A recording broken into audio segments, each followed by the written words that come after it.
Assalamualaikum warahmatullahi wabarakatuh. Innal hamdalillah nahmaduhu wa nasta'inuhu wa nastaghfiruh wa na'udzu billahi min shururi anfusina wa min sayyiati a'malina. Man yahdihillahu fala mudilla lahu wa man yudlil fala hadiya lahu. Wa asyhadu an la ilaha illallah wahdahu la syarika lahu wa asyhadu anna Muhammadan abduhu wa rasuluh. Qala Allah Ta'ala fi kitabihil karim, ya ayyuhalladzina amanu taqullaha haqqa tuqatih wa la tamutunna illa wa antum muslimun. Amma ba'd. Saudara-saudaraku sekalian, pemberian Allah yang tak terhingga adalah hidayah. Oleh karena itulah Allah memerintahkan kita untuk senantiasa minta hidayah setiap harinya lebih dari 17 kali. Allah Ta'ala berfirman, ihdinas siratal mustaqim. Ya Allah, berikan kami hidayah kepada jalanmu yang lurus. Hidayah lebih mahal daripada gunung emas, bahkan lebih mahal daripada dunia dan seisinya. Maka dari itu kita berusaha semaksimal mungkin untuk terus mencari hidayah, agar hidayah itu bisa diterima oleh hati kita dengan mudah. Tentu ada hal yang harus kita lakukan. Yang pertama adalah membeningkan dan mensucikan hati kita.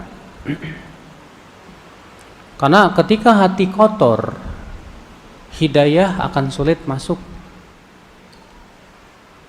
Kalau seperti halnya bejana yang kotor, apabila dimasukkan padanya air, tentu air pun akan ikut kotor.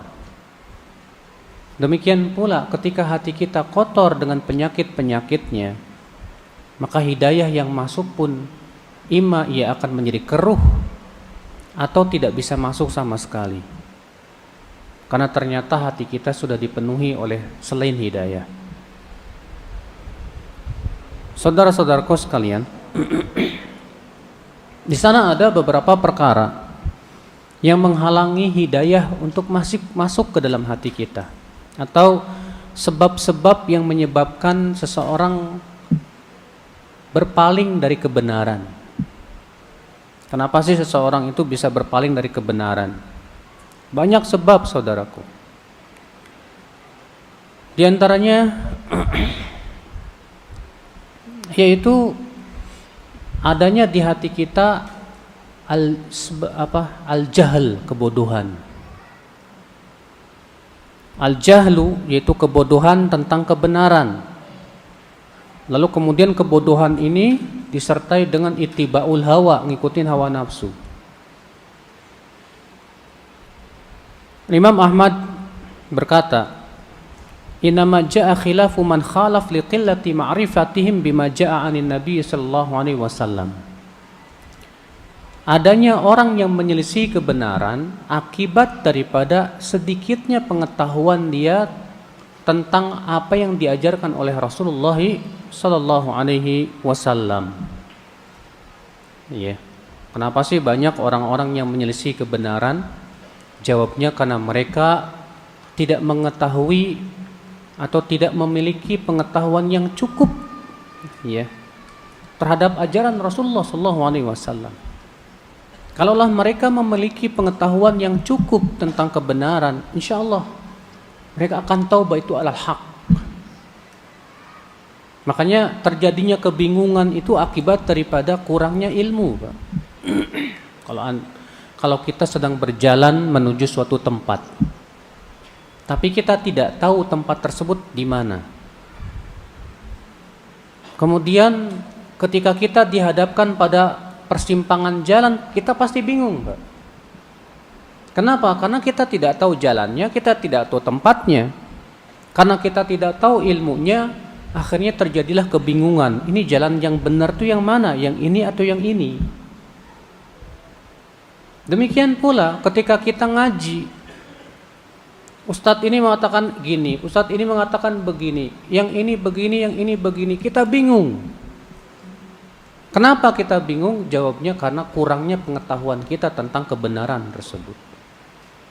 Kurangnya keilmuan kita tentang hakikat jalan yang benar tersebut. Kalau kita sudah tahu jalannya, saya sudah sering kok ke tempat tersebut, saya tahu jalannya. Kita tidak peduli orang berkata, kamu salah jalan, kamu ya begini. Kita tidak peduli. Kenapa? Karena kita sudah tahu jalannya. Saya sudah sering lewat sini sampai ke kota tersebut. Tapi kalau kita tidak tahu, kita kebingungan, Pak. Oleh karena itulah kalau kita ada jenis dari kebingungan di saat kita mengaji, ya, karena kita sudah tahu ya, akhi, yang namanya perselisihan itu sudah Allah takdirkan dalam umat Islam.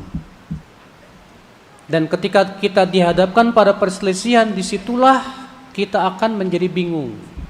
Tapi di saat bingung kita jangan mundur. Di saat bingung justru kita harus maju dan terus mengkaji,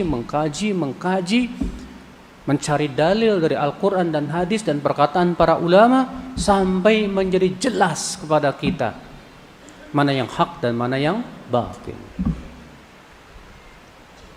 Kata Syekhul Islam Taimiyah dalam Majmu' Fatawa di jilid 27 halaman 315, "Fal haqqu ya'rifuhu kullu ahadin."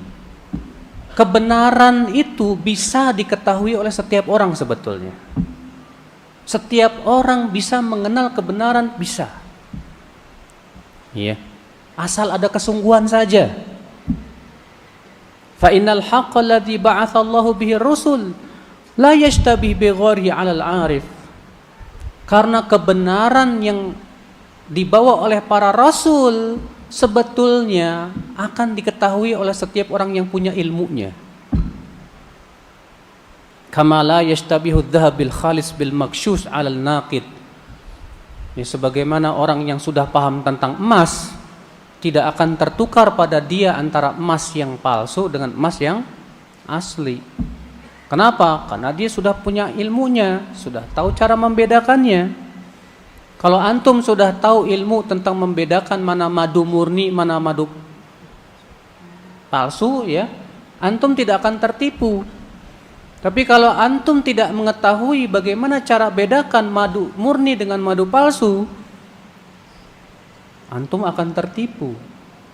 Dikiranya ini madu murni padahal madu palsu. Demikian pula ya akhwal Islam, kalau kita mengetahui ilmu tentang kebenaran, maka insya Allah kita tidak akan tertipu. Kita akan mengetahui ini hak, ini batil. Ikhwata Islam, azani Allah wa iyyakum. Imam Asy-Syaukani rahimahullah berkata,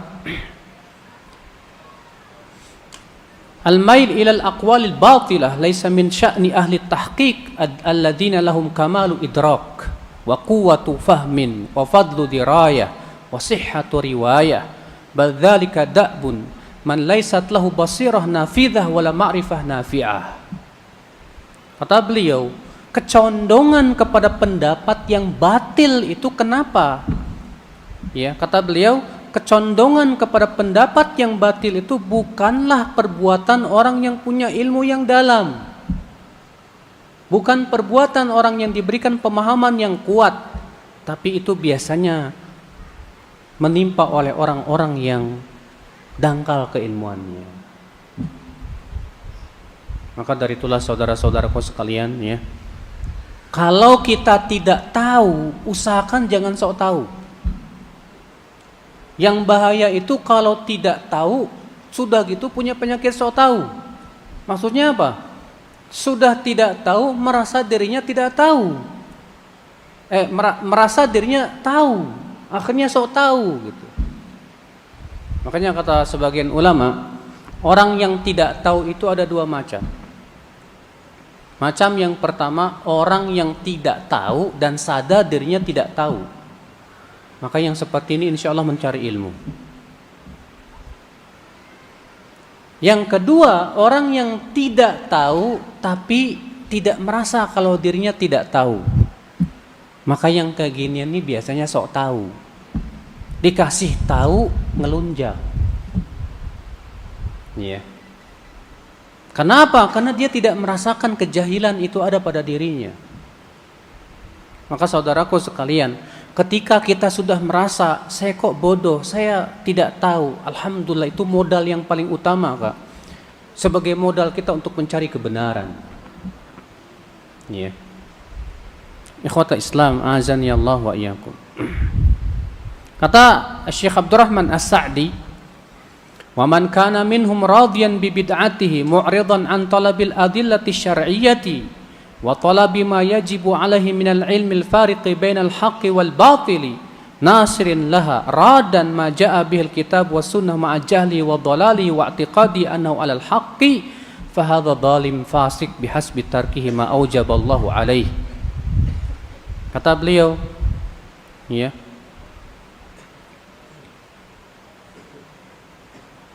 siapa yang ridho dengan kebid'ahannya lalu ia tidak mau mencari dalil dari Al-Quran dan hadis dan tidak mau mencari ilmu yang bisa membedakan antara yang hak dan yang batil, bahkan malah menolak dalil dari Al-Quran dan hadis disertai dengan dia ridho dengan kebodohannya, ya, maka orang seperti ini akan terus di atas kezaliman dan kefasikannya. Sulit apa tidak ya Pak orang seperti ini? Maka dari itu ya akhwal Islam, ini penghalang yang pertama yang menghalangi seseorang dari kebenaran, kebodohan. Kalau dia merasa dirinya bodoh, insya Allah dia menuntut ilmu. Tapi yang musibah itu ketika ia tidak merasa dirinya bodoh, akhirnya ia pun tidak mau mencari ilmu. Ya. Penghalang yang kedua,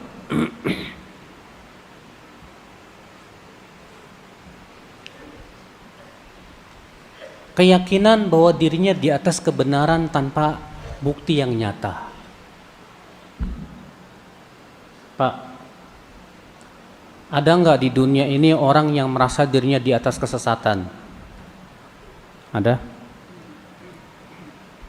Ada nggak di dunia ini orang yang berkata saya paling sesat sendiri? Ada? Kalau ada orang berkata kepada antum, kamu jangan merasa paling benar sendiri ya, bilang ke dia, emang ada di dunia orang yang berkata saya paling sesat sendiri? Ada? Fir'aun merasa sesat nggak Pak? Enggak.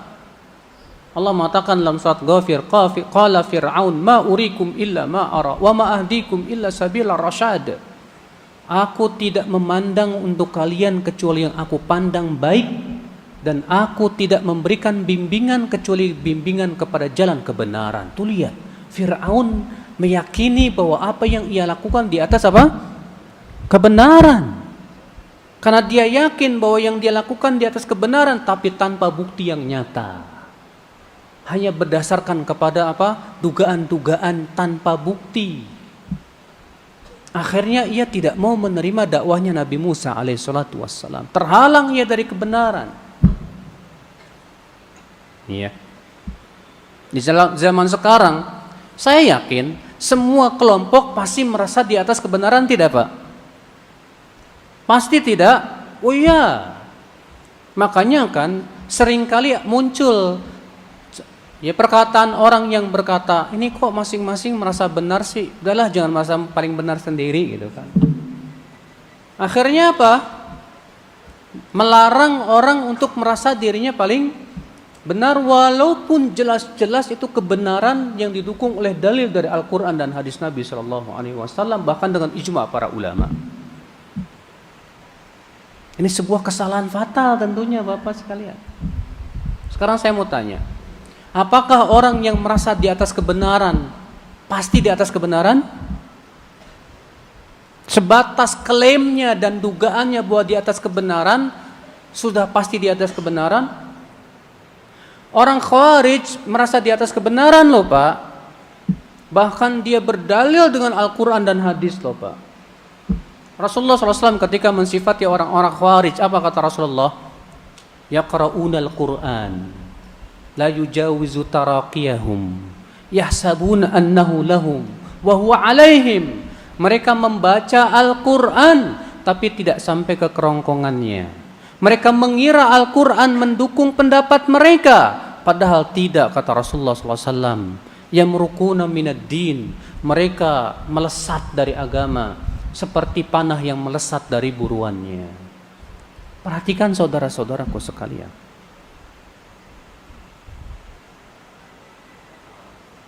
Maka dari itulah saudara-saudara, kebenaran itu jangan jadikan parameternya adalah menurut pemahaman orangnya, salah. Tapi kebenaran itu jadikan parameternya menurut pemahaman Rasulullah dan para sahabatnya. Karena merekalah pemahamannya yang paling baik. Mereka yang sudah langsung dipuji oleh Allah Subhanahu wa taala. Mereka generasi yang sudah dijamin masuk surga. Kalau antum pengen masuk surga, ikuti yang sudah dijamin masuk surga. Ya tidak? Rasulullah dan para sahabatnya sudah dijamin masuk surga, ya sudah ikuti mereka. Mana yang lebih layak kita ikuti? Orang yang sudah dijamin masuk surga atau orang yang belum dijamin masuk surga? Tentu yang sudah dijamin masuk surga lebih layak kita ikuti, Pak. Ikhwata Islam, azani Allah. Maka kalau ada orang membawakan ayat, hadis, dan ternyata pemahamannya tidak sesuai dengan pemahaman para sahabat, mana yang lebih kita benarkan? Apakah pemahaman sahabat atau pemahaman orang tersebut? Tentu pemahaman orang tersebut lebih layak kita salahkan daripada pemahaman para sahabat Rasulullah SAW. Ikhwata Islam, azani Allah wa iyyakum. Berkata Syekhul Islam Taimiyah rahimallah, wa awwalu man dhalla fi dzalika humul khawarij al-marikun, haitsu hakamu li nufusihim bi annahumul mutamassikuna bil kitabi was sunnah, wa anna aliyan wa muawiyah wal askaraini hum ahlul ma'siyah wal bid'ah fastahallu mastahalluhu minal muslimin. Kata beliau apa? Kata Syekhul Islam Taimiyah rahimahullah dalam kitab Al-Istiqamah jilid 1 halaman 13. Dan orang yang pertama kali tersesat dalam ini adalah orang-orang Khawarij. Di mana mereka lah yang pertama kali mengklaim kamilah yang berpegang kepada Al-Quran dan hadis. Lalu mereka mengatakan Ali dan Muawiyah kafir, murtad dari agama Islam. Lihat Pak, orang Khawarij mengkafirkan para sahabat, mengkafirkan Ali, mengkafirkan Muawiyah, dan mengkafirkan orang-orang yang mengikuti Ali dan Muawiyah karena mereka punya keyakinan bahwasanya Ali dan Muawiyah telah kafir. Sementara orang Khawarij meyakini kami yang berpegang dengan Al-Quran dan Sunnah. Apa dalilmu hai Khawarij bahwa orang Muawiyah dan Ali itu kafir? Apa jawabnya? Karena Ali dan Muawiyah menyerahkan hukum kepada manusia, sedangkan Allah berfirman, "Wa man lam yahkum bima anzalallah fa ulaika humul kafirun." Siapa yang tidak berhukum dan hukum Allah kafir. Berarti Ali menyerahkan hukum kepada manusia. Saat itu kan Ali mengirimkan siapa? Abu Musa al-Ash'ari, Muawiyah mengirimkan Amr bin al-As untuk perdamaian. Ya, setelah terjadi peperangan yang disebut dengan perang Siffin. Maka supaya terjadi perdamaian dikirimlah oleh Ali Abu Musa, Muawiyah mengirim Amr bin al-As. Terjadi perdamaian. Nah, orang-orang Khawarij yang dangkal pemahamannya, Pak, menganggap, oh, kok Ali menyerahkan hukum kepada manusia, sementara kan hukum milik Allah. Wah, berarti Ali kafir. Ali sudah tidak berhukum dan hukum Allah. Sedangkan orang yang tidak hukum dan hukum Allah kafir. Orang kafir halal darahnya. Oh, ngeri kan? Ketika mereka didakwahi oleh para sahabat, menolak. Tidak mau ikut. Padahal kalau harusnya mereka mikir dong, siapa yang lebih paham tentang Al-Quran? Mereka atau para sahabat? Nah inilah Bapak sekalian. Kalau orang mengandalkan pemahamannya sendiri dalam memahami Al-Quran dan hadis, Lalu dia merasa yakin bahwa inilah pemahaman yang benar, walaupun bertabrakan dan pemahaman apa yang dipahami oleh para sahabat, para tabi'in dan para ulama. Ini bahaya besar dan asal muasal kesesatan di situ. Dan orangnya pasti akan terhalang dari kebenaran. Makanya akhi, antum jangan dulu merasa kagum dengan orang yang pandai membawakan Quran hadis kalau ternyata pemahamannya salah. Di zaman dahulu ada tidak Pak orang-orang yang hafal Quran, hafal hadis tapi sesat? Banyak. Ada namanya Imran bin Hattan, seorang perawi hadis. Bahkan hadis-hadisnya dikeluarkan Imam Bukhari dalam sahihnya. Dan thiqah lagi dia. Tapi dia pentolan Khawarij. Iya. Demikian pula beberapa perawi yang lainnya. Iya. Mereka terkena penyakit pemikiran yang menyesatkan, padahal mereka ilmunya tentang Al-Quran dan hadis, hafalannya Masya Allah. Tapi mereka tidak mengikuti pemahaman para sahabat Rasulullah sallallahu alaihi wasallam, tersesat jalannya. Ikhwata Islam, a'azani Allah wa iyyakum. Berkata Syekhul Islam Taimiyah juga dalam kitab Al-Istiqamah jilid 1 halaman 14, hatta qad yubaddiluna al-amra fayaj'aluna al-bid'ah allati dhammaha ulaika hiya sunnah was sunnah allati hamidaha ulaika hiya al-bid'ah yahkumuna bimujabi dzalik hatta yaqau fil bid'ah wal mu'adati li tariqi a'immatis sunniyah wa fil hubbi wal muwalah li tariqil mubtadi'ah allati amara a'immatum bi uqubatihim. Sampai-sampai jadi kebalik buat mereka, kata beliau. Sehingga bid'ah dianggap sunnah. Sunnah dianggap apa? Bid'ah. Ya. Sehingga dengan seperti itu jatuhlah mereka memusuhi orang-orang yang berpegang kepada sunnah Rasulullah SAW dengan keyakinannya bahwa dia telah berbuat apa? Bid'ah. Maka dari itulah hati-hati saudaraku. Kalau memahami Quran hadis itu jangan mengandalkan pemahaman sendiri. Ambil Quran, pahami sendiri. Oh, menurut saya ayat ini maknanya begini. Menurut saya, kamu siapa ulama bukan? Ambil Bulughul Maram, pahami sendiri. Oh, lalu kemudian dia merasa sudah jadi mujtahid. Lalu berfatwa dalam agama. Wallah ini musibah besar Pak. Musibah dan kejahatan yang paling jahat dalam agama itu kalau orang menafsirkan Quran hadis dengan otaknya sendiri, lalu ia merasa bahwa dia di atas kebenaran padahal tidak sesuai dengan pemahaman Rasulullah dan para sahabatnya. Musibah. Iya. Di antara penghalang kebenaran yang keberapa? Yang ketiga,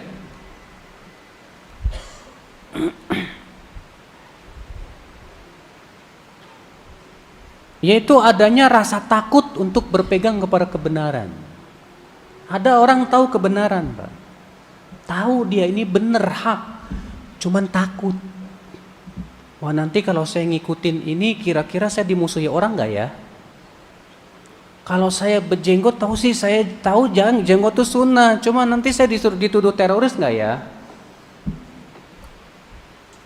Ketika tahu ini hak, ini benar, dia tahu dengan ilmunya ini sunnah, ini bid'ah. Cuman rasa takutnya yang menghalangi ia mengikuti apa? Kebenaran, saudaraku sekalian. Bapak tahu tidak Pak, Heraklius itu yakin banget Nabi Muhammad itu benar loh Pak. Dalam hadis yang dikeluarkan oleh Imam Bukhari dalam sahihnya, hadis nomor 7. Heraklius terjadi dialog antara Heraklius dengan Abu Sufyan, paman Rasulullah SAW. Heraklius bertanya kepada Abu Sufyan beberapa pertanyaan untuk memastikan apakah benar ia seorang nabi dan rasul. Dan ternyata Heraklius setelah bertanya yakin betul bahwa ia adalah sampai Heraklius berkata apa? Lau kuntu indahu latajashamtu liqa'ah. Kalau ia berada di sisiku, aku akan benar-benar agungkan ia, aku akan hormati dia. Tapi Heraklius nggak mau masuk Islam. Kenapa Pak? Karena takut kehilangan kedudukannya. Orang yang takut kehilangan kedudukan, dia tidak bisa mencari kebenaran. Dia tidak bisa mengikuti kebenaran. Orang yang takut untuk dicerca orang, dia tidak bisa mengikuti kebenaran. Kalau dia lebih menginginkan ridho manusia daripada ridho Allah, jangan harap dia bisa mengikuti perintah-perintah Allah Subhanahu wa taala. Karena apa? Yang dia harapkan adalah like-nya manusia. Dia takut dicaci orang. Dia tahu ini riba, haram, tapi dia ketakutan. Kalau saya keluar nanti gimana? Saya makan dari mana? Saya cari makan di mana? Padahal rezeki Allah luas. Padahal Allah sudah berjanji, "Wa may yattaqillah yaj'al lahu makhraja wa yarzuqhu min haitsu la yahtasib. Wa may yatawakkal 'ala Allah fa huwa hasbuh." Barang siapa yang bertakwa kepada Allah, Allah akan berikan untuk dia jalan keluar, dan Allah akan berikan rezeki dari arah yang tidak disangka-sangka, kata Allah. Dan siapa yang bertawakal kepada Allah, Allah akan cukupi ia. Tuh lihat, nggak percaya ini sama ayat ini, kurang percaya. Tahu itu riba, saya tahu, saya kerja di tempat yang haram. Tapi kalau saya tinggalkan nanti saya ngasih anak makan bagaimana, masih istri makan bagaimana? Akhi, yakin saja, tawakal sama Allah. Siapa yang meninggalkan sesuatu karena Allah, Allah pasti ganti dengan yang lebih baik insya Allah. Akhirnya Pak, berapa banyak orang yang terhalang dari kebenaran karena ternyata ia ada rasa takut untuk mengikuti kebenaran tersebut. Ya. Kalau saya ikuti kebenaran, bagaimana nanti saya dimusuhi oleh keluarga saya? Kalau saya mengikuti kebenaran, nanti bagaimana tetangga-tetangga saya? Apa komentar mereka kepada saya? Akhirnya disitulah dia. Ya, Al-Imam Asy-Syatibi. Pernah dengar Imam Syatibi? Pernah dengar enggak? Namanya Al-Imam Asy-Syatibi. Penulis kitab Al-Muwafaqat. Juga beliau menulis kitab Al-I'tisam. Beliau bercerita, kata beliau, ketika aku mulai menuntut ilmu Allah dan mempelajari ilmu-ilmu usul dan ilmu alatnya, mulailah tampak kepadaku, kata beliau, mana hak, mana batil, mana sunnah, mana bid'ah, mana syirik, mana tauhid, tampak kepada saya. Dan ternyata aku dapati kebanyakan masyarakat di tempat saya di atas kebatilan. Kata beliau apa Pak? Maka saya kebingungan di saat itu. Antara saya mengikuti kebenaran, akibatnya saya akan dimusuhi oleh orang-orang, atau saya mengikuti kebiasaan orang-orang, tapi Allah murka kepada saya. Saya bingung, kata Imam Syatibi. Fama labithu illa an thabbattu qadamai ala ittiba'i sunnati Rasulillah, kata beliau. Tapi aku harus kuatkan untuk mengikuti sunnah Rasul. Aku yakin kalau Allah ridho kepada saya, Allah bisa mencukupi saya dari manusia. Tapi kalau manusia ridho kepada saya, Allah murka kepada saya, manusia tidak bisa menahan adab Allah sedikit pun juga. Aku pun kemudian, kata Imam Asy-Syatibi, mulai meretas tari sunnah sedikit demi sedikit. Aku mulai tinggalkan kebid'ahan. Faqamat alayyal qiyamah wa tawatarat alayyal malamah. Tegak hari kiamat sama saya. Cercaan bertubi-tubi menghampiri saya. Saya dituduh dengan berbagai macam tuduhan, dicaci maki. Itu pengalaman Imam Asy-Syatibi, bayangkan dalam hidupnya, Pak. Memang orang yang mau mengikuti kebenaran itu harus punya sifat apa? Syaja'ah, keberanian. Orang yang mau mencari kebenaran itu harus punya sifat itu, jantan. Kalau antum pengecut, sedikit aja dicaci orang langsung kelepak, susah antum. Kalau antum pengecut untuk mengikuti kebenaran, sudah tahu ini sunnah itu bid'ah, kemudian ketika antum takut disebut Wahabi, wah, nanti saya takut disebut Wahabi saya. Susah Pak mengikuti kebenaran kalau kita merasa takut terus kepada manusia. Yang kita pikirkan apa kata orang, tidak pernah kita berpikir apa kata Allah Jalla wa'ala. Iya. Ada sebagian ikhwah ketika sedang makan, makanannya jatuh. Akhi ambil, malu nanti kata orang apa. Nggak usah malu, ambil, itu sunnah Rasul SAW. Sebutkan dalam riwayat Baihaqi dalam Syu'abul Iman, ada seorang sahabat Nabi SAW sedang makan, Pak, kemudian jatuh. Lalu beliau ambil, kemudian beliau bersihkan, beliau makan. Rupanya orang-orang mentertawakan dia. Apa kata sahabat ini? Apakah aku akan tinggalkan sunnah Rasul ini hanya karena aku takut ditertawakan oleh kalian? La wallah. Akhirnya ya kalau yang kita pikirkan komentar orang susah, kita akan sulit mengikuti kebenaran, Bapak sekalian. Nggak usah kita ikuti komentar orang. Orang mau ngomong apa terserah. Ya, terserah mereka mau membuat cap apa kepada kita terserah. Yang penting Allah ridho kepada saya dan saya sudah berusaha semaksimal mungkin untuk mengikuti kebenaran. Insya Allah mudah-mudahan itu jalan keselamatan buat kita semuanya ya akhwat Islam azan ya Allah wa yakum. Ya.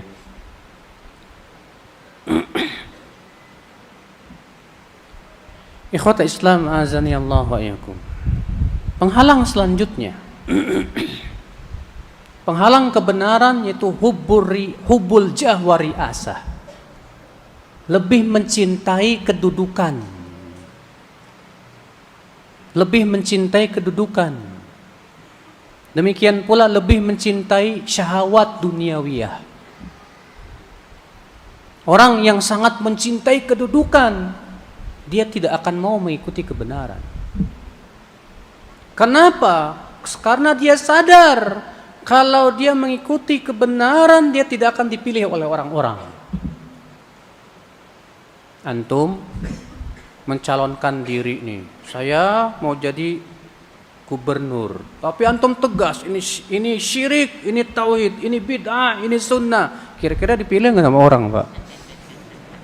Nggak bakalan dipilih, Pak, nggak bakalan. Apa itu? Wahabi itu. Maka supaya orang simpatik dulu kepada dia, bagaimana caranya?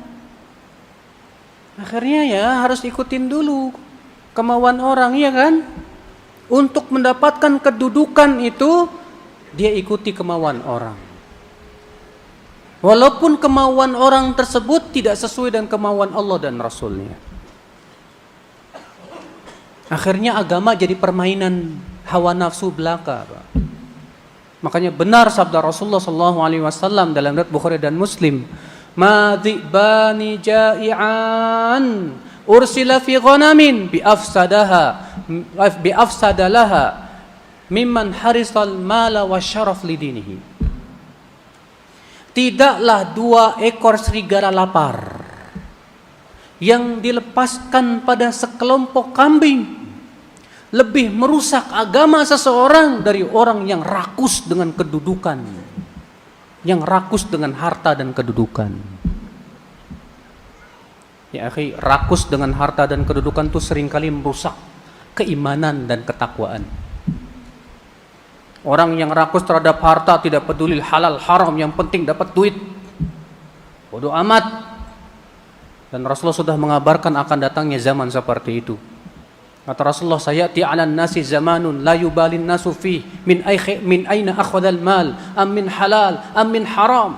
Akan datang suatu zaman manusia tidak akan peduli mengambil harta dari mana, apakah dari halal atau dari haram, enggak peduli lagi sudah. Saking cintanya kepada apa? Harta.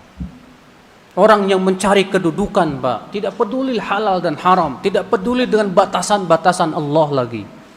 Yang penting bagaimana saya bisa mendapatkan kedudukan. Bahkan teman pun kalau tidak mendukung jadi lawan. Bahkan tak sengaja ia habisi orang-orang yang mau ya menghalang-halangi jalannya. Itu pasti. Kemudian di antara penghalang kebenaran, taklid buta yang disertai dengan fanatik. Antum tahu taklid, Pak? Taklid itu artinya mengikuti sesuatu tanpa dalil. Misal, antum ikut sama anak tapi nggak tahu dalilnya, artinya antum taklid sama anak. Ya. Taklid boleh nggak dalam Islam, Pak? Para ulama membagi hukum taklid menjadi 3. Yang pertama, taklid yang haram. Yang kedua, taklid yang wajib. Yang ketiga, taklid yang mubah.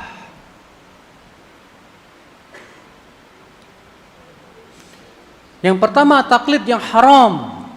Kapan taklid itu haram?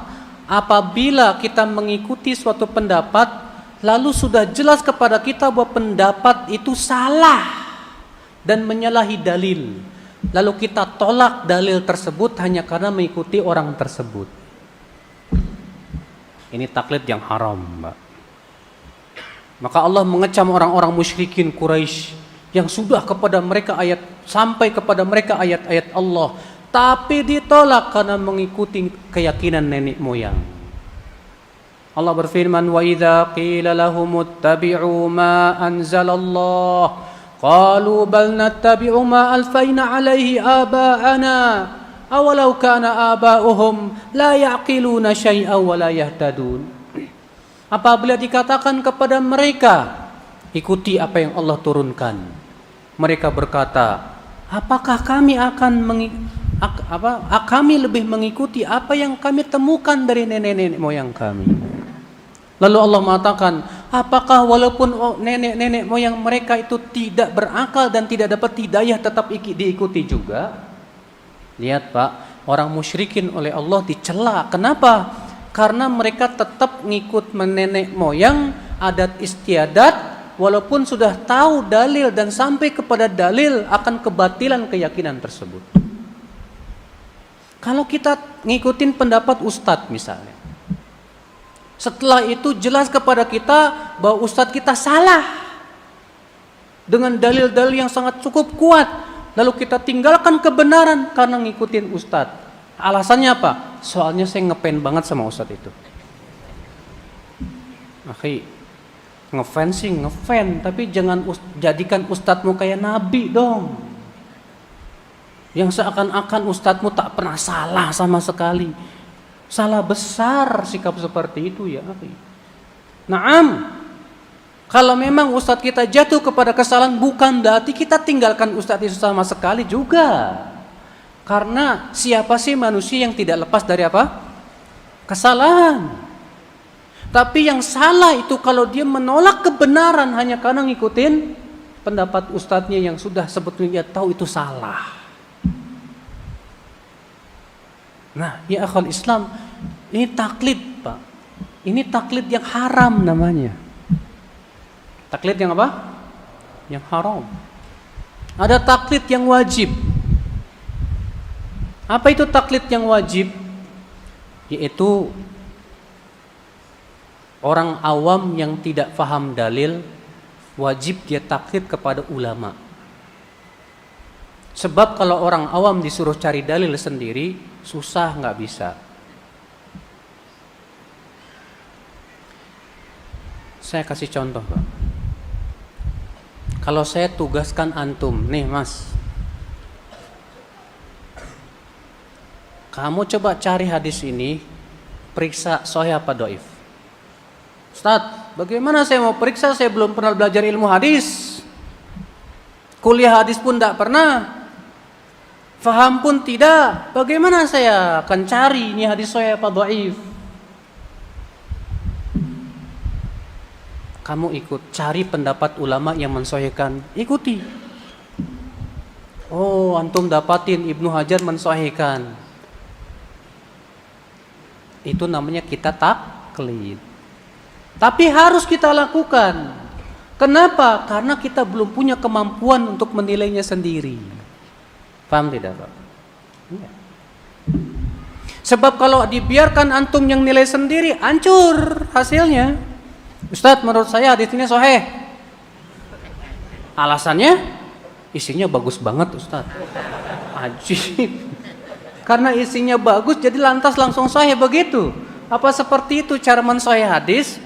Ya habis Ustadz memberikan saya tidak paham. Nah inilah, kalau orang awam tidak bisa dan tidak menguasai suatu ilmu, dia tidak akan mampu, Pak.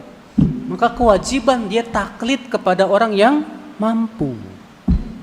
Antum disuruh cari dalil, coba antum cari dalilnya. Sementara antum tidak pernah paham Sahih Bukhari, Muslim, Abu Daud, Tirmidzi, Nasai dan Ibnu Majah.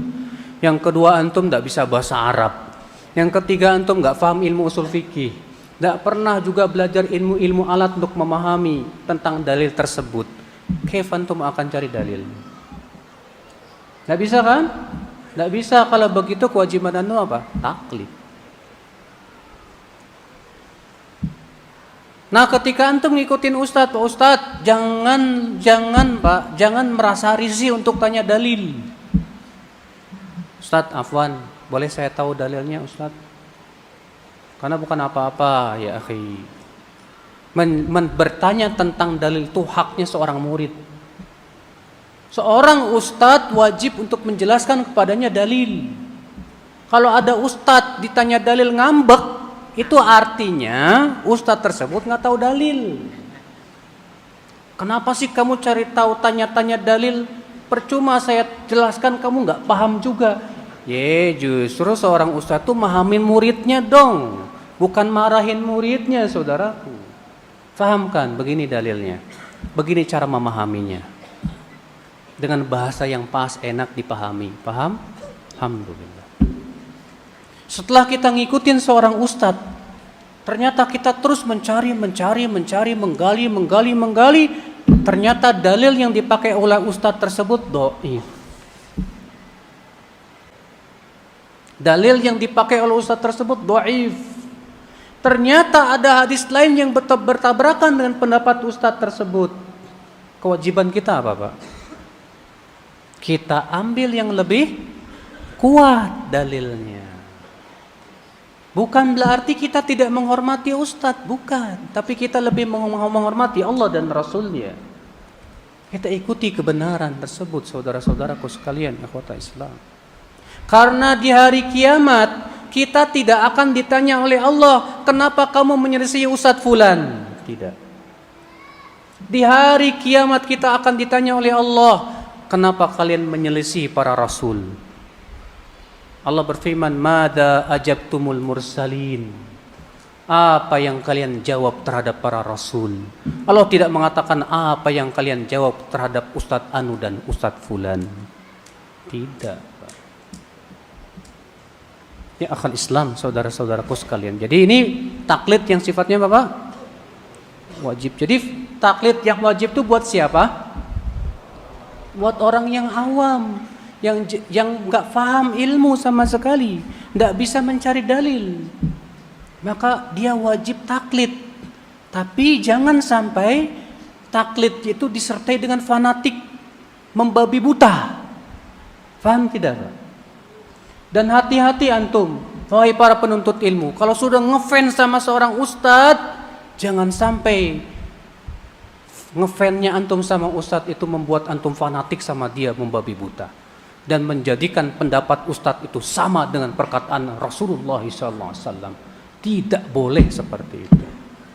Karena kenyataan, Pak, di masyarakat kita, orang kalau sudah ngefan banget sama seorang ustadz, itu ucapan ustadz tersebut kayak sabda Nabi, Pak. Kalau ada yang mengkritik ustadz tersebut, wah, dimusuhi rame-rame itu yang mengkritiknya. Walaupun yang mengkritiknya di atas kebenaran dan di atas dalil dan hujah. Apa seperti itu agama yang Allah turunkan? Tidak. Islam agama yang ilmiah, saudaraku. Semuanya harus sesuai dengan qala Allah, qala Rasul salawatullahi alaihi wasallam. Nah ini ikhwata Islam azannya. Berkata Syekhul Islam Taimiyah rahimahullah, "Fatsawabu 'ala ma jaa'a bihi Rasul wan nusrah liman nasarah was sa'adah liman ittaba'ah wa salawatullahi wa malaikatuhu 'alal mu'minina bih wal mu'allimina linnasi dinah wal haqqu yaduru ma'ahu haitsu madara." Pahala itu hanya ada pada yang dibawa oleh Rasul. Ya. Pahala itu hanya ada pada yang dibawa oleh Rasul. Artinya, kalau itu sesuai dengan yang dibawa oleh Rasul, kalau kita ikuti jadi pahala. Tapi kalau itu tidak sesuai dengan apa yang dibawa oleh Rasul, kalau kita ikuti, pahala apa? Tidak, Pak. Bukan pahala. Ya. Ikhwata Islam, azani Allah wa iyyakum. Jadi ini, Pak, ini penghalang yang keberapa? Yang ketiga. Ketiga ya? Keempat. Yang kelima. Yang tadi, yang taklid. Yang kelima. Yang ketiga. Keempat. Kelima. Ini terjadi perselisihan ini, gimana?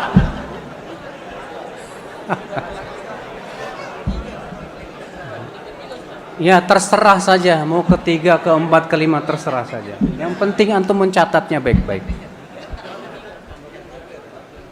Taib. Jadi ingat saudaraku ya, taklid yang haram itu apa? Kapan taklid itu haram? Kalau sudah sampai kepada kita kebenaran dengan dalil-dalil hujah yang kuat, kita tolak kebenaran itu hanya karena kita taklid kepada seseorang. Itu taklid yang haram. Tidak boleh. Maka dari itulah saudaraku, kalau antum mau duduk di majlis seorang ustadz, yakinilah dulu bahwa ustadzmu adalah manusia. Ustadzmu bukan nabi. Itu dulu yang harus diyakini. Supaya apa? Supaya antum tidak jatuh kepada taklid yang haram tadi. Supaya tidak jatuh kepada fanatik buta yang membabi buta. Nah, sebagian ikhwah, sebagian penuntut ilmu, ketika ustadznya ya melarang begini dan begitu, pokoknya apa yang dikatakan ustadz itu bagaikan alas. Ya, ini tidak benar. Kemudian saudaraku yang selanjutnya, di antara perkara yang menghalangi manusia dari kebenaran, ujub, bangga dengan kelebihan dan kecerdasannya.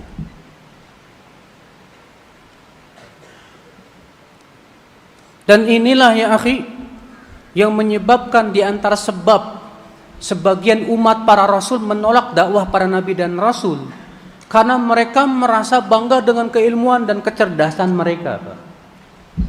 Allah berfirman dalam surat Ghafir ayat 83, "Falamma ja'atuhum rusuluhum bil bayyinati farihu bima 'indahum minal 'ilm wa haqa bihim ma kanu bihi yastahzi'un."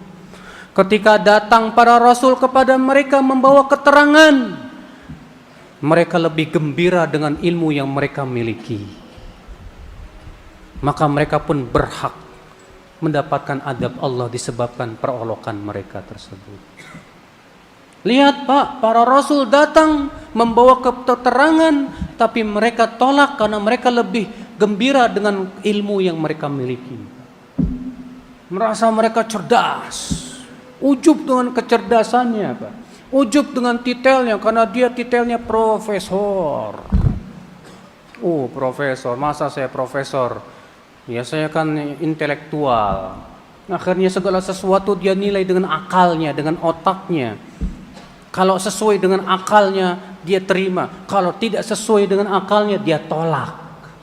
Wallahi orang seperti ini Pak akan sulit menerima kebenaran dari Allah dan Rasulnya.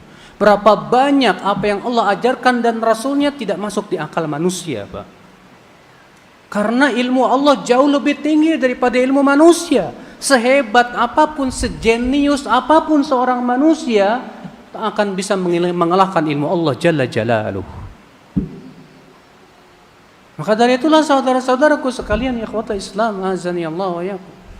Rasulullah SAW bersabda dalam hadis yang dikeluarkan oleh Abu Dawud, At-Tirmidzi, kata Rasulullah, hatta idza ra'aitum syuhan muta'an wa hawan muttaba'an wa ijaba kulli dhi ra'yin bi ra'yih fa'alaika bi khassati nafsik.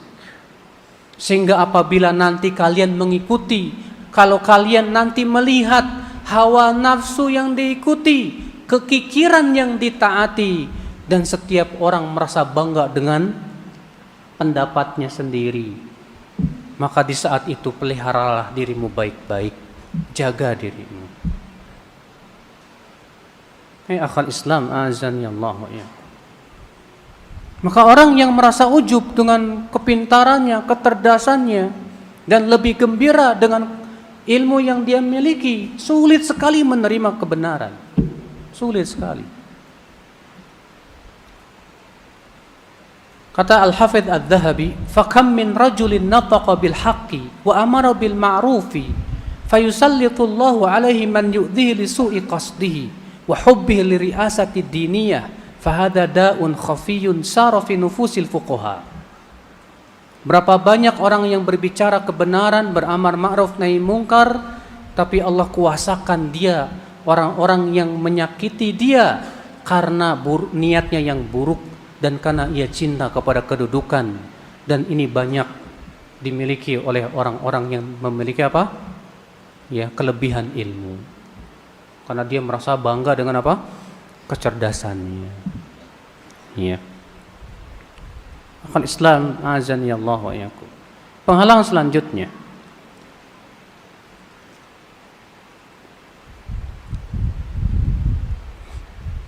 al-kibr, sombong. Sombong. Ini penyakitnya iblis nih, Pak. Iblis tidak mau sujud kepada Adam, tidak mau. Kenapa? Karena iblis merasa dirinya lebih baik daripada Adam. Ketika Allah bertanya kepada iblis, kenapa kamu tidak mau sujud kepada Adam? Apa jawab iblis? Khalaqtani min nar wa khalaqtahu min tin. Engkau ciptakan aku dari api dan engkau ciptakan ia dari tanah. Api lebih baik daripada tanah, seharusnya dia yang sujud sama saya dong. Karena kesombongan iblis, dia tidak mau menerima perintah Allah Jalla wa'ala. Maka hati-hati saudaraku, kesombongan itu seringkali merasuki orang-orang yang diberikan kelebihan oleh Allah Subhanahu wa taala. Kelebihan harta, kelebihan kedudukan, kelebihan kecerdasan, kelebihan ya ilmu dan yang lainnya. Dia bersombong sehingga kesombongan tersebut menyebabkan dia akhirnya tidak mau lagi menerima kebenaran apa-apa. Ini mirip dengan apa? Ujub tadi. Penghalang selanjutnya hizbiyah. Hizbiyah. Tahu nggak hizbiyah? Fanatik golongan. Pak, di zaman sekarang ini yang namanya fanatik golongan ngeri sekali, Pak. Fanatik partai, fanatik organisasi, fanatik individu. Wah, pokoknya orang ya fanatiknya itu luar biasa sekali, Pak. Dan ketahuilah saudaraku, kalau orang sudah fanatiknya kepada hal-hal seperti itu, itulah sumber di antara sebab munculnya terjadinya perpecahan.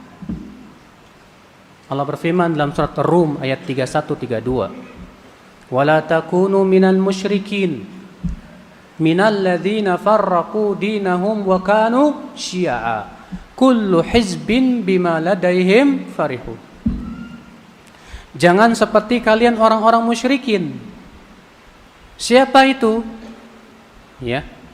Jangan kalian seperti orang-orang musyrikin, yaitu mereka yang memecah belah agama mereka dan mereka berkelompok-kelompok. Setiap kelompok bergembira dengan apa yang ada pada kelompoknya dia. Jadi, Pak, ketika lebih bergembira dengan kelompoknya, pecah. Organisasi ini menganggap pokoknya kebenaran itu yang dibawa oleh organisasi kami. Kelompok ini menganggap harus ikut kelompok ini, lalu kemudian menegakkan loyalitas dan permusuhan di atasnya. Yang seperti ini musibah, saudaraku sekalian. Syekhul Islam Taimiyah berkata, "Wa hadza yubtala bihi katsirun minal muntasibina ila ta'ifatin muayyanatin fil ilmi aw ad-din minal mutafaqqiha aw al-mutasawwifa aw ghairihim. Aw ila ra'isin mu'azzamin indahum fid dini ghairin nabiy sallallahu alaihi wasallam. Fa innahum la yaqbaluna minad dini ra'yan wa riwayatan ila ma ja'at bihi ta'ifatuhum. Thumma innahum la ya'lamuna ma tujibu ta'ifatuhum ma'a anna dinal Islam yujibu ittiba'al haqqi mutlaqan riwayatan wa ra'yan min ghairi ta'yini syakhsin aw ta'ifatin ghairi Rasul sallallahu alaihi wasallam. Dan ini kata beliau, banyak sekali orang-orang yang menisbatkan diri kepada madhab, kepada fikih, ya. Terkena penyakit ini, Pak. Fanatik madhab. Pokoknya saya hanya ikut madhab Syafi'i aja. Akhirnya gara-gara fanatik madhab ini, Pak, terjadi apa? Perselisihan. Iya.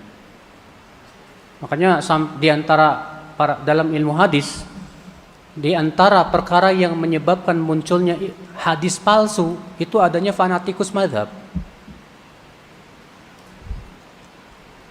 Orang yang fanatik terhadap madhab Abu Hanifah membuat hadis yang menjelek-jelekan Imam Syafi'i. Sayati 'alan nasi zamanun fihi Muhammad bin Idris wa adhar min iblis. Nanti akan datang suatu zaman, di situ ada nama orang Muhammad bin Idris, dia lebih berbahaya dari iblis katanya. Ternyata setelah diperiksa, ini yang bikin fanatikus madhab Syafi'i, madhab Abu Hanifah. Saking bencinya mereka kepada madhab apa? Syafi'i. Wah, ini musibah saudaraku sekalian. Ya. Kata beliau, atau juga orang yang menisbatkan diri kepada pemuka agama selain Nabi sallallahu alaihi wasallam, di mana mereka tidak mau menerima periwayatan dan pendapat kecuali yang dibawa oleh kelompok mereka saja.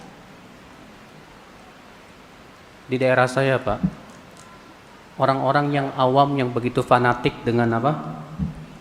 Kelompoknya itu. Setiap kali dibawakan hadis apa katanya? Itu sih hadisnya orang Muhammadiyah itu, beda sama kita. Loh, emang beda hadis Muhammadiyah, hadis Nahdlatul Ulama, hadis Persis, hadis Al-Irsyad. Jadi hadisnya beda-beda begitu. Emang nabinya beda apa ya? La ilaha illallah. Terkadang begitu, Pak. Pokoknya kalau hadis itu tidak berasal dari kelompok kami, bukan hadis. Ditolak. Pokoknya hadis yang berasal dari kelompok kami walaupun dhaif ya tetap hadis. Gak bisa ditolak. Pokoknya subhanallah, ini akibat daripada hizbiyah.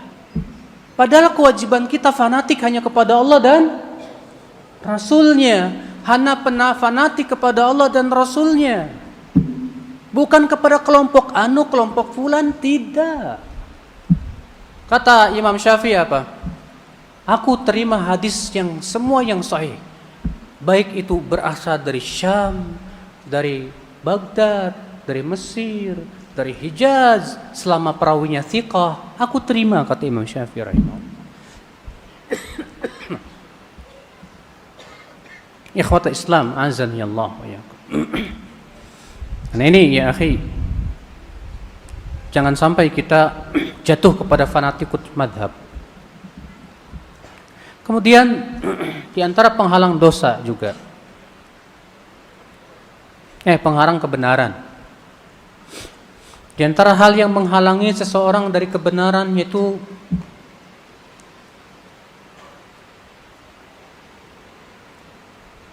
seringnya berbuat dosa.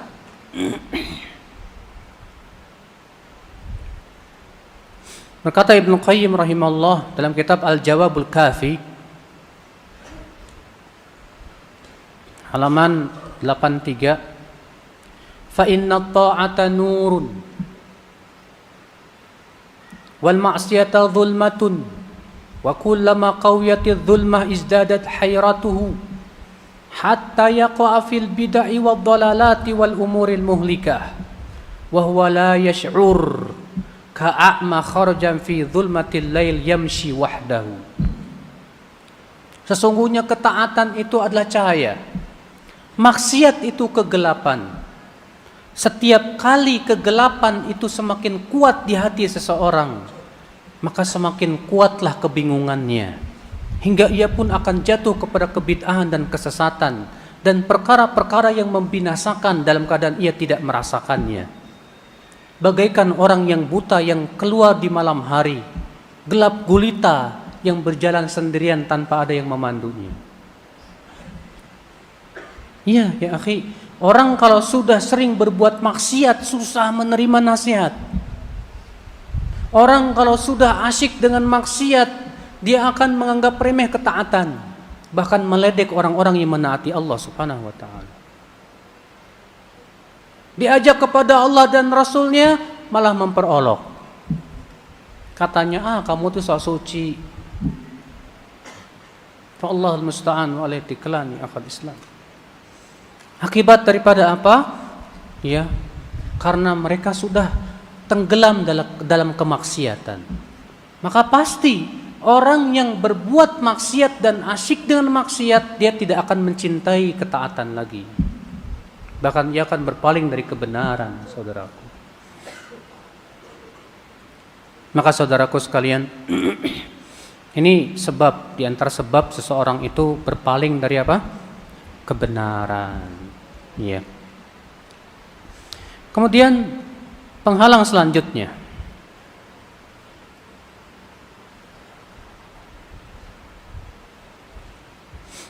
al-ghaflah an su'alil hidayah, lalai dari minta hidayah kepada Allah.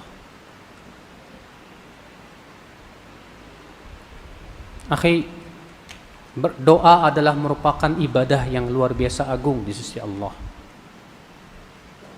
Ketika kita tidak berdoa kepada Allah minta hidayah, terkadang menyebabkan akhirnya Allah tidak berikan kepada kita hidayah tersebut. Rasulullah SAW, manusia yang paling tinggi derajatnya saja, selalu minta kepada Allah hidayah.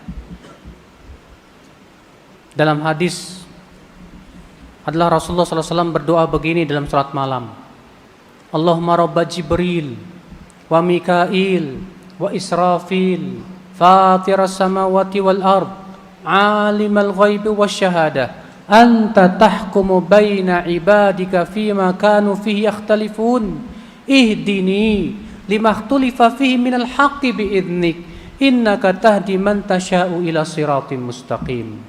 Wahai Rabbnya Jibril, Mikail dan Israfil, wahai pencipta langit dan bumi yang mengetahui yang gaib maupun yang terang-terangan, Engkaulah yang menghukumi hamba-hambamu dalam perkara yang mereka perselisihkan, maka berikan aku hidayah dalam perkara yang diperselisihkan tersebut kepada kebenaran dengan izin-Mu. Sesungguhnya Engkau memberikan hidayah kepada siapa yang Engkau kehendaki kepada jalan yang lurus. Bayangkan Pak, Rasulullah saja terus minta hidayah. Maka kewajiban kita adalah terus minta kepada Allah hidayah. Ya. Sebab orang yang lupa minta kepada Allah, khawatirnya akhirnya dia tidak diberikan oleh Allah hidayah.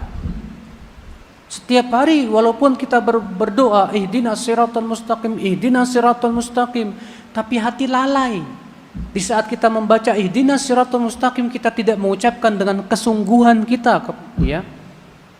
Barangkali Allah pun tidak memberikan hidayah tersebut kepada kita. Ikhwatul Islam, azani Allah ya.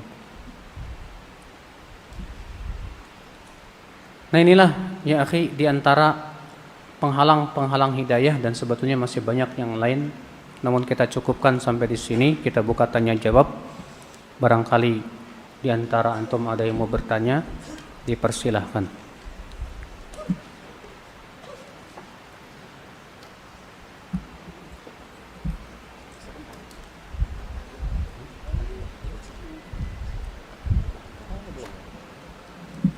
Ada yang mengingatkan saya, tadi taklid terbagi menjadi 3. Taklid haram, taklid wajib, yang ketiga apa?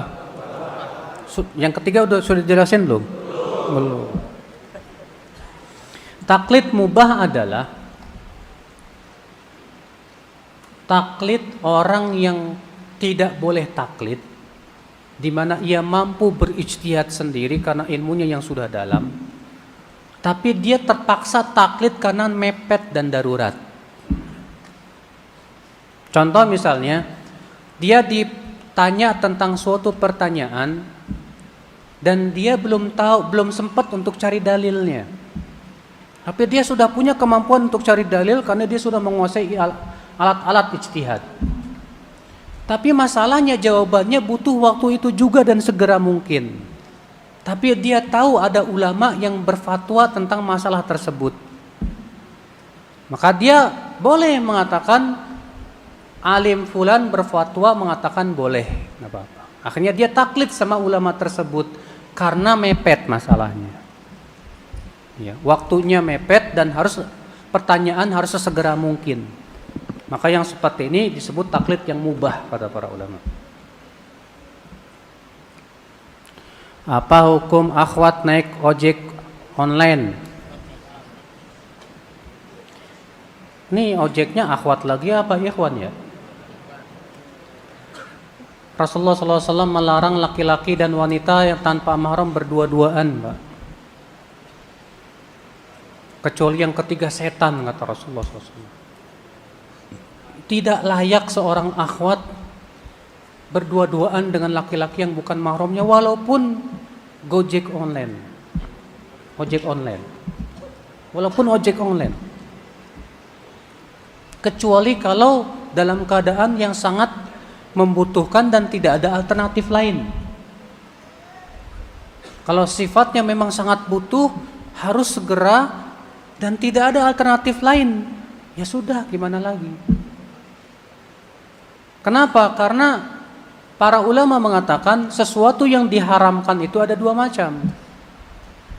Ada yang diharamkan zatnya dan ada yang diharamkan karena bisa menjerumuskan kepada keharaman yang lain.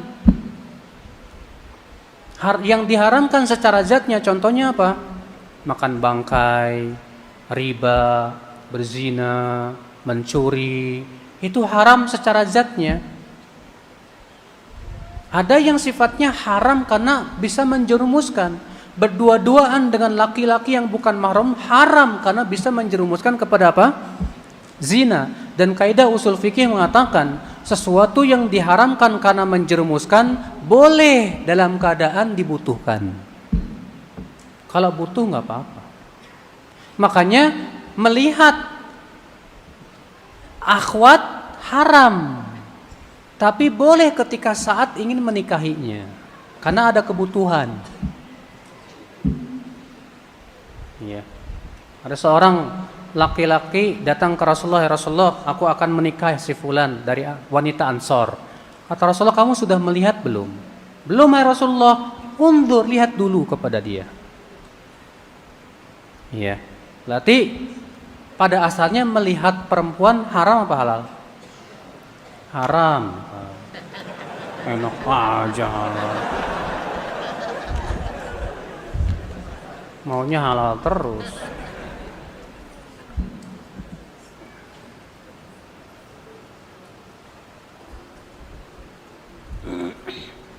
Saya belum ngikutin dakwah salaf, tapi kok ternyata dalam dakwah tersebut masih ada juga perpecahannya. Ya memang sudah sunnah kauniyah qadariyah. Allah mentakdirkan adanya perselisihan itu pasti ada, Pak, pasti. Dan Allah menjadikan perselisihan itu karena ada hikmah yang besar di baliknya. Apa hikmahnya? Apa hikmah dari adanya perselisihan? Dengan perselisihan kita diuji oleh Allah untuk sungguh-sungguh atau tidak mencari kebenaran.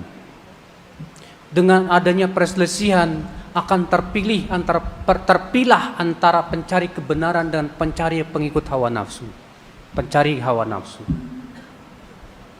Dengan adanya perselisihan akan semakin jelas kepada kita mana hak mana batil.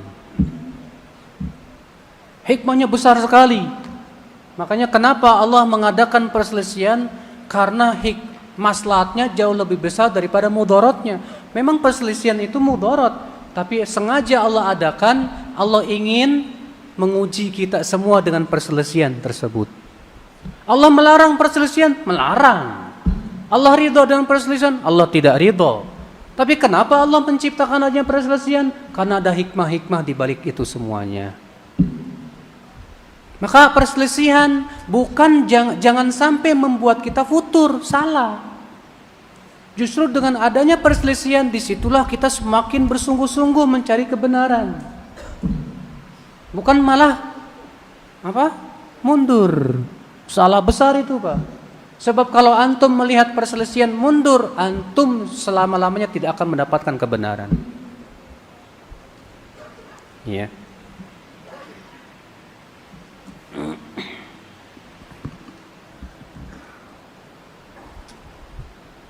Bagaimana hukum membatalkan janji untuk menikahi seorang akhwat?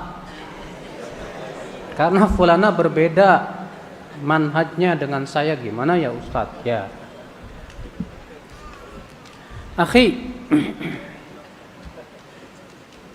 kata Rasulullah, man halafa ala syai, siapa yang bersumpah atas sesuatu, lalu ia melihat ada yang lebih baik dari sesuatu tersebut, maka bayar kafarat sumpahnya, datangi yang lebih baik tersebut. Antum bersumpah sama seorang akhwat, ukhti, saya bersumpah demi Allah mau menikahi kamu, misalnya gitu ya. Setelah itu ternyata dapat akhwat lain yang lebih cantik, lebih soleha, lebih takwa dan yang lainnya. Gimana nih? Ya udah, bayar kafaratnya, datangi yang lebih baik, nggak masalah. Antum sudah janji sama akhwat, ternyata setelah itu kok akhwatnya akhlaknya nggak bagus, wah agamanya juga kurang, wah ini gimana nih? Ya udah, ya. Kalau dia tidak, jangan pakai tangan kiri. Kalau dia tidak bersumpah sebatas janji saja, dan setelah itu dia tahu dan jelas kepada dia bahwa akhwatnya kurang, ya udah, mohon maaf aja sama akhwat tersebut. Insya Allah nanti diganti dengan ikhwan yang lebih baik dari saya. Sepertinya saya tidak cocok buat kamu.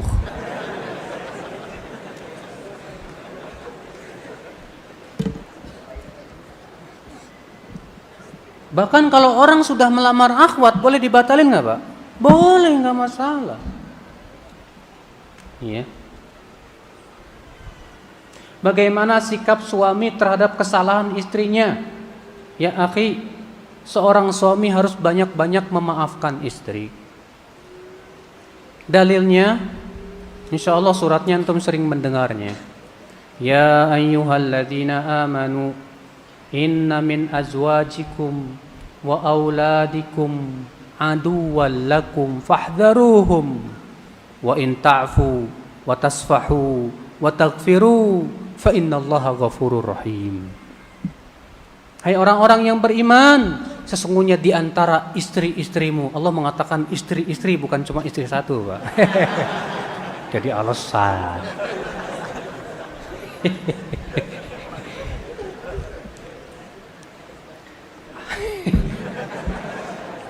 Itu yang di belakang pada cemberut semua tuh, Pak.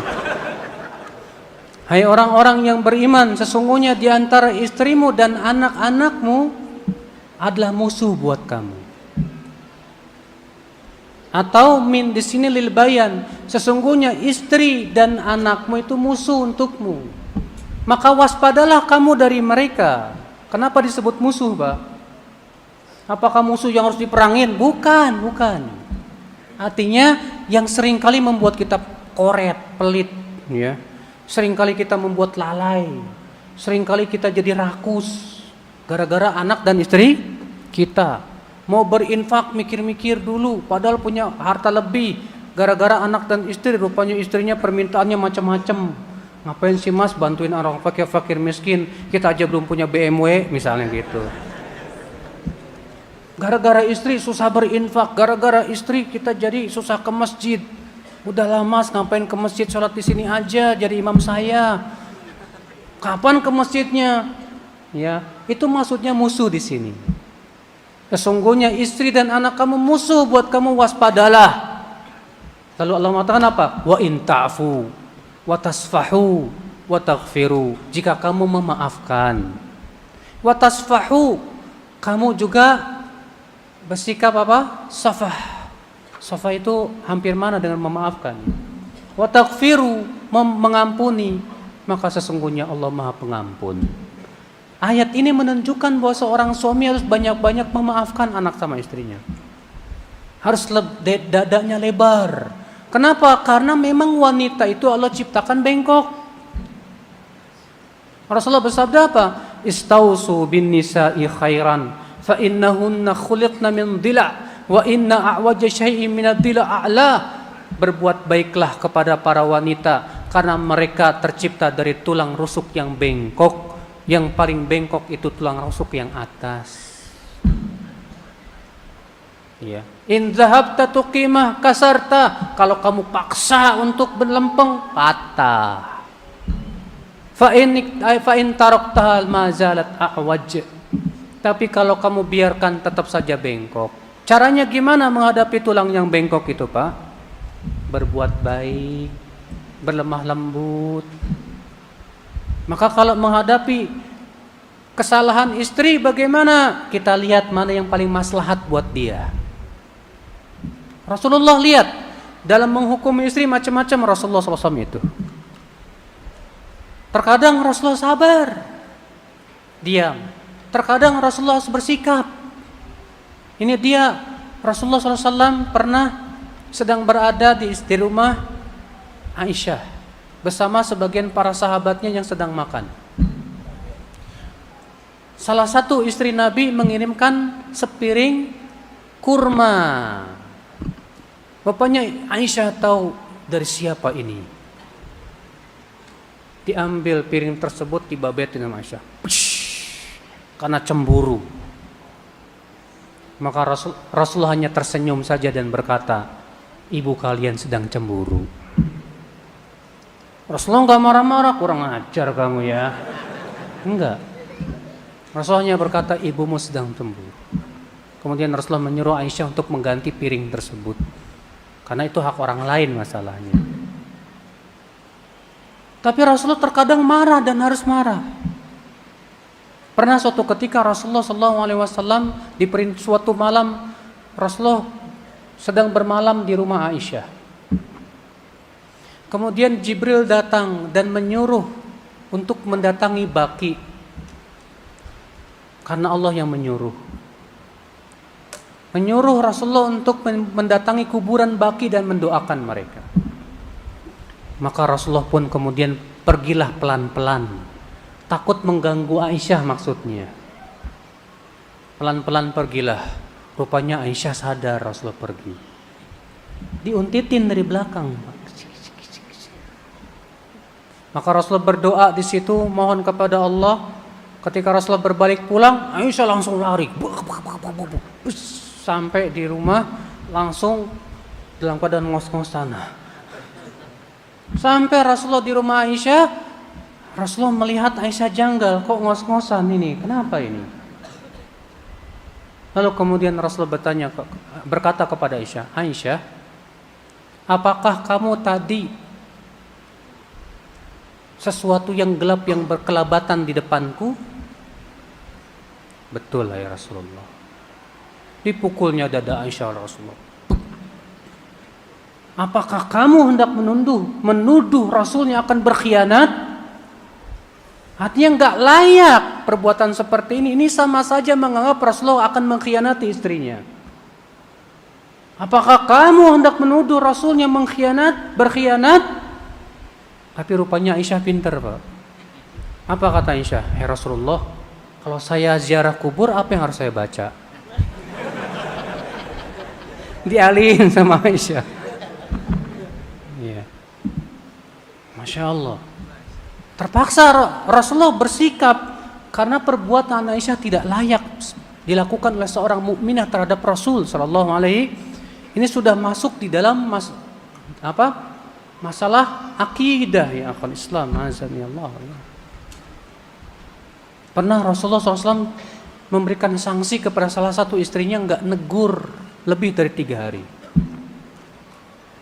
Maka dari itu antum sebagai seorang suami lihat mana yang paling maslahat. Tapi ingat ya, tujuannya adalah memperbaiki, bukan karena sebatas geram dan kesal. Ya. Tujuannya memperbaiki. Kira-kira yang paling baik apa buat dia? Masa antum sudah punya istri lama masih belum paham juga apa yang harus terbaik ya dilakukan.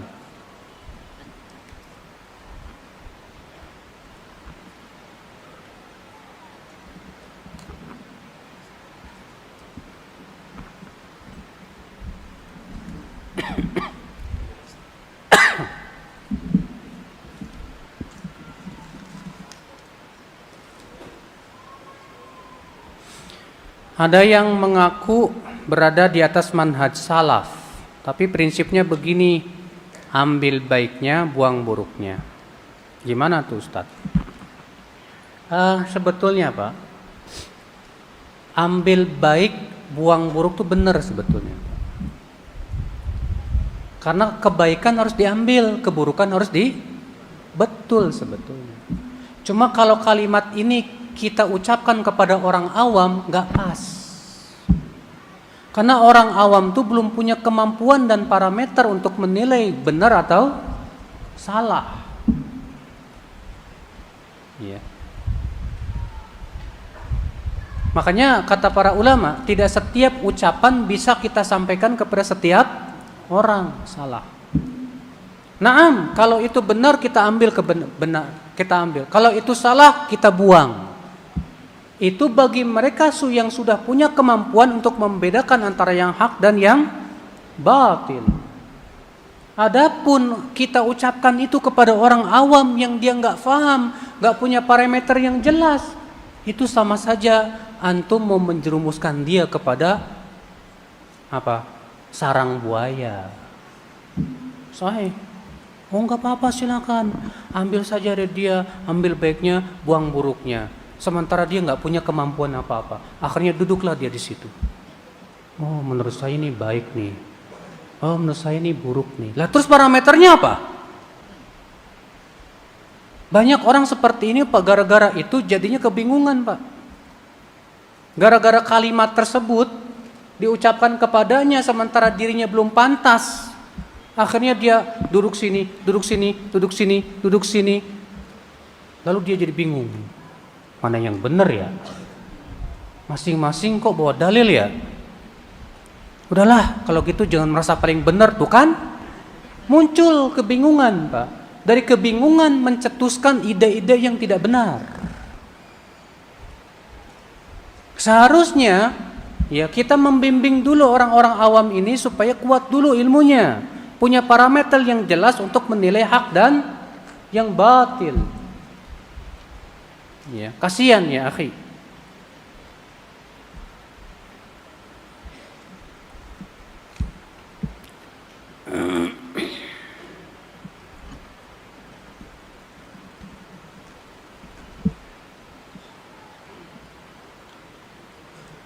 Bagaimana hukumnya bekerja sebagai PNS sementara penghasilan itu dari pungutan pajak?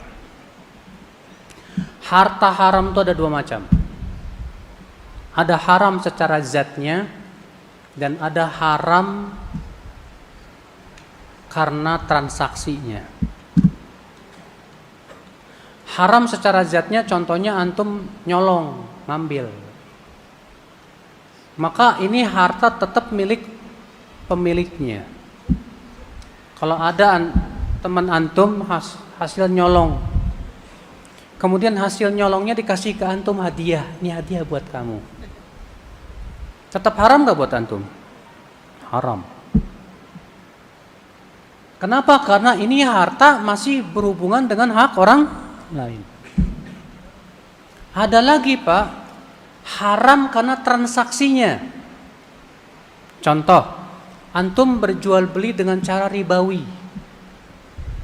Haram karena transaksinya yang mengandung apa? Riba. Antum bekerja di sebuah pabrik, ternyata pabriknya pabrik arak. Haram karena apa? Transaksinya. Maka yang seperti ini kata sebagian ulama, kalau ternyata transaksinya dengan transaksi yang halal jadi halal. Contoh, Ibnu Mas'ud pernah ditanya. Demikian pula Salman Al-Farisi, seorang sahabat Nabi SAW, ada datang kepada Salman Al-Farisi dan juga diriwayatkan dari Mas'ud, saya dikasih hadiah makanan oleh keluarga saudara saya yang penghasilannya haram. Boleh saya makan? Lihat, ya, orang ini bertanya kepada Ibnu Mas'ud, saya diberi makanan oleh saudara saya yang penghasilannya apa? Haram. boleh saya makan? Apa kata Salman Al-Farisi? Kul, makan aja. Buat kamu nikmat, buat dia haram. Kenapa? Dia haram buat dia karena transaksinya yang dia lakukan. Kemudian dia kasih hadiah ke antum, sementara hadiah itu transaksi yang halal, tidak Pak? Halal. Walaupun sebagian ulama mengatakan yang lebih baik sih ditolak aja. Kalau ternyata seluruh penghasilannya dari yang haram. Sebagian ulama mengatakan nggak apa-apa, karena transaksi kita dengan dia adalah halal. Contoh lagi, kalau antum jualan pisang goreng, lalu ada orang yang penghasilannya haram beli pisang goreng kita, buat kita jadi halal, tapi buat dia tetap haram. Ya. Nah, itu ya akhul Islam, azan ya Allah wa iyyakum. Apa sih yang membedakan manhaj salaf dengan Wahabi, Ustaz? Kenapa sih banyak yang menganggap Wahabi itu ajaran sesat ya? Begini Pak, sebetulnya juluk Wahabi itu sudah muncul sebelum datangnya Syekh Muhammad bin Abdul Wahab. Syekh Muhammad bin Abdul Wahab itu lahir kalau tidak salah tahun 1205 Hijriah. Ya. Seingat saya begitu. Ada yang tahu? Sekitar itu ya, atau wafatnya. Yang jelas beliau hidup tahun segitu, Pak. 1205 Hijriah. Dan munculnya Wahabi ini sudah ada sebelum beliau ada. Terbukti dalam kitab Wensharinsi, salah satu ulama Malikiyah yang hidup pada abad ke-9 Hijriah. Disebutkan dalam kitab tersebut ada pertanyaan yang ditujukan kepada Ibnul Lakhami. Ya. Ditunjukkan kepada Ibnul Lakhami, dan Ibnul Lakhami ini hidup pada abad ke-5 Hijriah. Tentang status masjid yang dibangun oleh kalangan Wahabiyin, Wahabi. Kata Ibnul Lakhami, wajib dihancurkan karena itu masjid dirar. Berarti firqah Wahabiyah sudah muncul sebelum Syekh Muhammad bin Abdul Wahab muncul, jauh itu. Dan ternyata firqah Wahabiyah ini yang pertama kali memunculkannya Wahab bin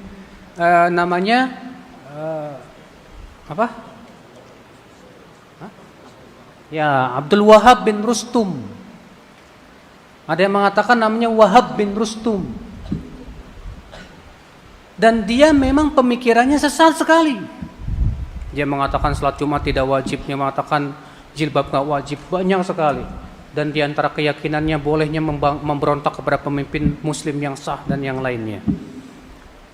Maka dari itu para ulama menyesatkan dia. Dan dia firqahnya tidak tersebar, Pak. Dia hanya ada di Maroko saja, di Maghrib. Nah, kemudian muncullah dakwah Syekh Muhammad bin Abdul Wahab. Dan Syekh Muhammad bin Abdul Wahab mendakwakan kepada Tauhid, menjauhkan kesyirikan, mendakwakan kepada sunnah, menjauhkan kebid'ahan. Dan beliau di atas madhab Ahmad bin Hanbal. Nah, orang-orang yang tidak suka kepada beliau menisbatkanlah kepada Wahabiyah. Kenapa? Karena kebetulan nama bapaknya Abdul Wahab, Muhammad bin Abdul Wahab. Dan tuduhan kepada beliau Wahabiyah itu, Pak, itu 50 tahun setelah beliau wafat. Di waktu beliau masih hidup belum ada tuduhan itu kepada beliau. Maka dari itu yang akhwal Islam, ya. Kalau dikatakan, kalau ada yang bertanya kepada saya, Wahabi sesat apa enggak? Sesatlah. Kalau itu Wahabinya yang dibawa oleh Abdul Wahab bin Rustum itu.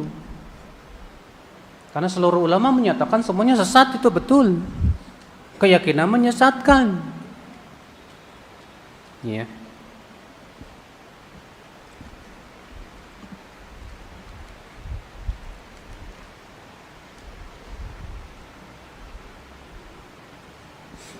Lebih baik mana sih Ustadz, semangat menuntut ilmu dunia atau menuntut ilmu agama? Ya kalau ditanya lebih baik, ya jelas lebih baik menuntut ilmu agama, pasti itu. Kenapa? Karena ilmu agama tidak bisa dibandingkan dengan ilmu dunia, Pak. Ini kaidah asalnya begitu. Terus apakah kita berdosa kepada orang tua jika kita menunda ya untuk fokus skripsi kuliah hanya karena ingin menuntut ilmu agama dahulu, Ustadz? Soalnya saya masih awam. Kalau antum bisa berbakti sama orang tua dan terus menuntut ilmu agama, lakukanlah. Sambil antum kuliah, sambil antum mendalami ilmu agama. Sambil antum skripsi, sambil antum mendalami ilmu agama, kan insya Allah bisa digabungin sih. Atur aja waktunya. Misalnya antum atur waktunya kajian seminggu berapa kali, ya kajian paling 2 jam. Setelah itu antum fokus lagi untuk skripsi dan yang lainnya. Bisa insya Allah. Daripada orang tua marah-marah terus tiap hari sama antum. Udah capek-capek dia cari duit buat antum, kemudian akhirnya dia marah-marah terus, dosa. Ya udahlah. Ikuti aja dulu kemauan orang tua. Baru setelah selesai skripsi, terserah antum setelah itu. Antum berusaha fokus untuk menuntut ilmu Allah Subhanahu wa taala. Banyak kok ya ustadz-ustadz yang setelah dia selesai sarjana dunia kemudian mengambil sarjana agama. Banyak ustadz. Ya. Yang dia itu punya titel sarjananya sarjana teknik, tapi ilmu agamanya mantap sekali, Pak. Kenal Ustadz Amin Nur Baiz